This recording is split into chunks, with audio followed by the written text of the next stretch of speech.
여러분, 구독자 여러분, 외로운 여성들을 위한 블로그 카테고리를 시청하고 계십니다.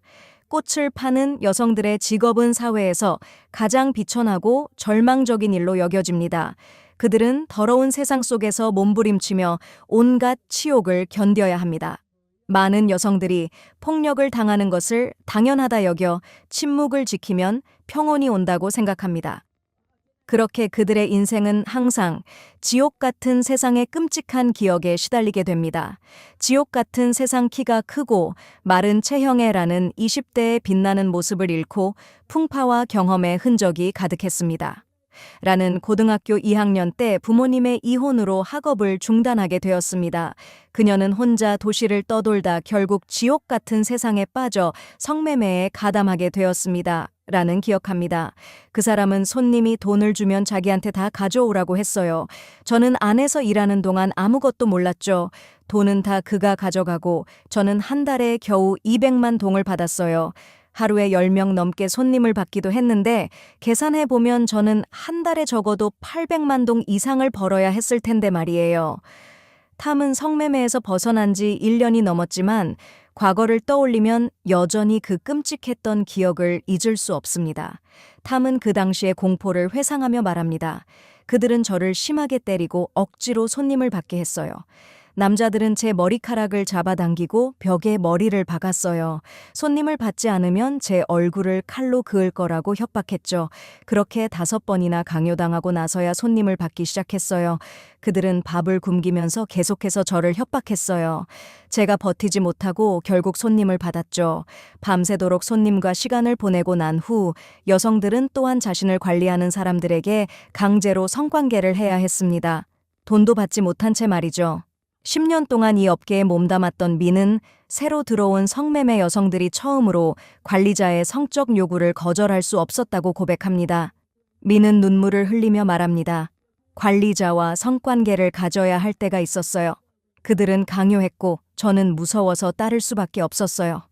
후왕은 6개월 동안 성매매 업주에게 성노예로 갇혀 있었다고 고백합니다. 그들은 우리를 방에 가두고 하루에 5명에서 10명의 손님을 받게 했어요. 돈도 한 푼 받지 못한 채로요. 그리고 극도의 고통, 술과 마약으로 취해 손님들은 종종 성적인 쾌락을 높이기 위해 성인용 장난감, 자극제, 마약을 사용하곤 합니다. 여성이 이를 거부하거나 꺼려 할지라도 그들은 어쩔 수 없이 손님의 요구를 따라야 했습니다. 이로 인해 많은 여성이 마약 중독의 악순환에 빠져들었고 자신도 모르는 사이에 AIB에 감염되기도 했습니다. 마약 중독 경험이 있는 후왕은 다음과 같이 회상합니다. 3일 동안 계속해서 마약을 하고 나니 아무 감정도 남지 않았어요. 손님이 성적 자극제를 강요했지만 저는 거절할 수 없었어요. 그 후에는 너무 지쳐 손님을 더 이상 받을 수 없었지만 그들은 저를 욕하고 강요했어요. 라는 성매매로 인해 겪은 고통을 죽은 후에야 잊을 수 있을 것 같다 라고 말합니다. 라는 잊지 못할 고통을 떠올리며 말합니다. 손님이 사용하는 물건들은 안전하지 않았고 고통은 이루 말할 수 없을 정도였어요. 한 번은 질 출혈까지 생겨 개인 클리닉에서 치료를 받아야 했어요. 손님을 거부한 후 주인에게 심하게 구타당한 후왕은 병원에 실려갔습니다. 어느 날 도망치려다가 잡혀 주인과 일당에게 끌려가 맞았습니다. 저는 머리에 피가 나면서 쓰러졌어요. 깨어나 보니 어두운 방에 갇혀 있었고 근처에 벌레가 기어다니는 음식 그릇이 놓여 있었어요.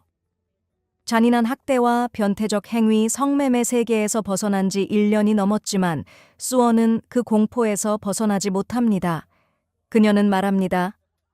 그날 밤 손님이 처음에는 평범하게 관계를 했지만 그 후 밤새 저를 괴롭혔어요.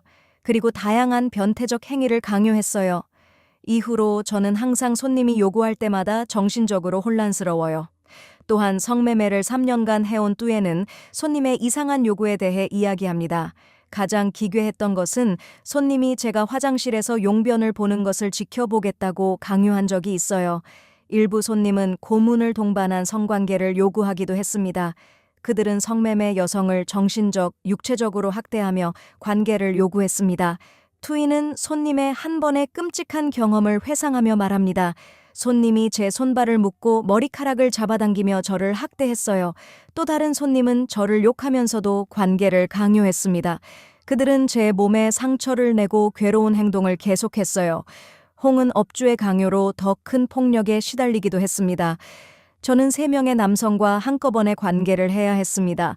그때는 진짜 지옥 같았어요. 돈도 받지 못하고 말이죠. 여러분, 시간은 조용히 흘러가고 있습니다. 수많은 여성이 실수로 빠져든 추악한 세계에서 매일 고통 속에 살아가고 있습니다. 그들은 한순간의 방탕함과 경솔함에 너무 큰 대가를 치러야 했습니다. 하지만 그럼에도 불구하고 그들의 마음 한구석에는 여전히 자신을 되찾고 잃어버린 것들을 되찾고자 하는 갈망이 남아 있습니다. 그들은 모든 것을 잃었지만 인간으로서의 권리는 결코 잃지 않았습니다. 이제 블로그 이야기를 마칠 시간이 되었습니다. 홍릉은 여러분의 피드백을 아래 댓글란에 남겨주시길 진심으로 바랍니다. 프로그램이 마음에 드셨다면 좋아요, 공유, 그리고 채널 구독을 잊지 마시고 최신 영상 알림을 받아보세요. 여러분, 다음 프로그램에서 다시 만나 뵙겠습니다. 감사합니다.